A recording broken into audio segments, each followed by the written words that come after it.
आता ही भाजी ना फक्त वर्षातून एकदाच बनते. मी तर वर्षभर या भाजीची वाट पाहत असते. कधीच्या एकदा कुरड्या होतील आणि मला ही भाजी खायला भेटेल. आणि मी 3-4 दिवस हीच सलग भाजी खात असते आणि एवढी भारी बनते ना. आता या भाजीला आमच्या इकडे बोलतात गव्हाच्या चुऱ्याची भाजी, कारण जेव्हा आपण कुरडई करतो ना, जे आपण यातला चीक काढून घेतो आणि हे जे साल उरतं गव्हाचं त्याच्यापासून भाजी बनवली जाते.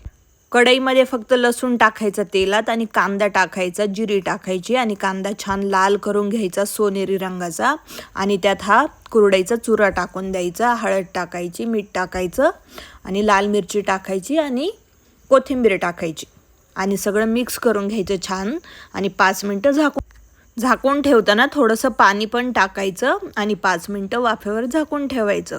झाकण काढलं की थोडंसं वरून तेल आणि कोथिंबीर टाकायची, छान हलवायचं 2 मिनटं, मंद आचेवर ठेवायचं आणि बंद करायचं. झालं रेडी तुमचं गव्हाचा चुरा. खूप छान लागतो. ही भाजी कधी ट्राय नसेल केली तर नक्की एकदा करून पहा आणि भेटूया पुढच्या एका छान व्हिडिओमध्ये. तोपर्यंत बाय.